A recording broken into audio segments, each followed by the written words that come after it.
Hey guys, so today in this video we are going to talk about how to compute anti-logarithm values. You remember in the last lecture, which is actually in the playlist, okay, in the same playlist, we had found logarithm values, right? Now, suppose a number was like this: 1, 2, 3, 4 into 2, 3, 4, 6 by 5, 7, 4, 8, and we computed log x equals to log uh, 1 to 1.234 plus log 2.346 minus log 5.748 plus 3 log 10, and then we got and after taking the values of these all, we got a certain number which had a digit before a decimal point and 4 digits, right, after decimal point. So we are going to look about some cases how to find anti-logarithm of those values. Suppose there was a number. Suppose after all this, you got that log of x equals to 0.1234. That is the simplest case. Now, what is going to be x? X should be anti-log of 0.1234. Okay.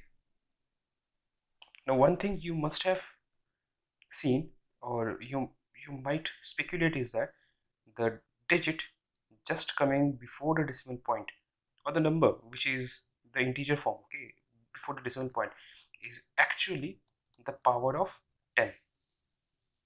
Got it? So here the power of 10 will be 0 into, for these 4 digits, means for decimal values, we have to find the anti-logarithm.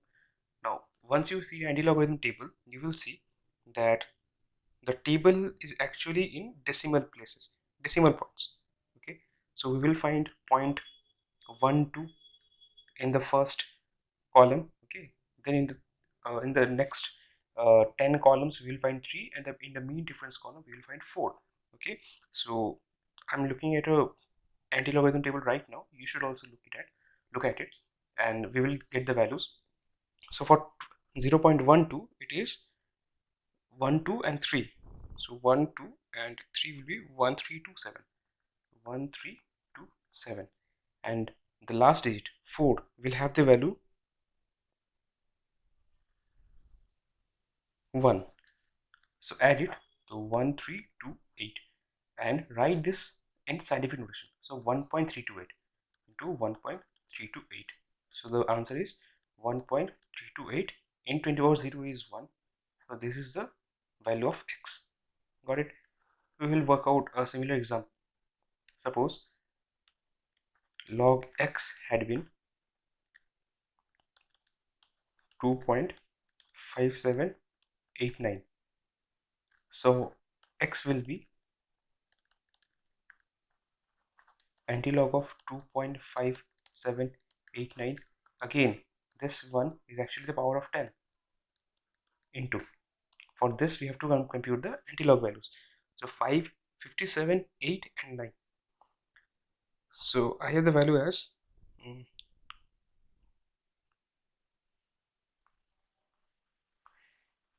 57, 8, 3784, and 9 is 8. So the value comes to be 3792. Write this in scientific notation form. 3.792. This is equals to 379.2. Understood? Let's look at a different type of example. Okay, so suppose log x was minus 4.0234. Okay, so now see, in the antilog table you will see antilog values for only positive numbers, for positive numbers, not for negative numbers. Here the number is negative.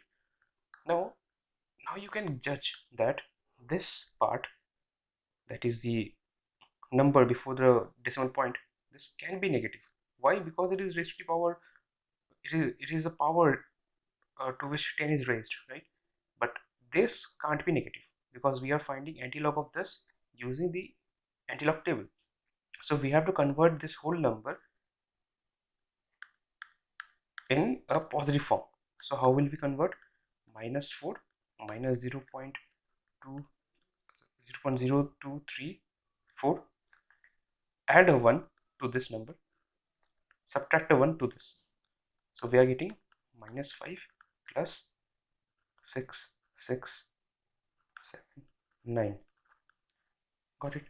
So this number can be written as 5 power 0.9766. Now x equals to antilog of 5 power 0.9766. This will be equals to 10 to the power minus 5 into antilog of 9766. So what is the value of antilog of 9766? 9769462, and the last 6 is 13. So 9475 in scientific notation, right? So 9.475. The value is 9.475 into 10 to the power minus 5. Understood? So try to work out these problems, like x equals to 6.626 to the power minus 34,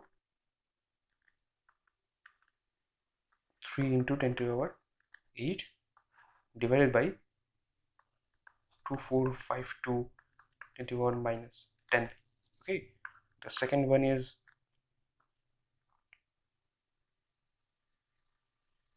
6.62. okay, x equals to 6.626 minus 34 divided by 4 pi.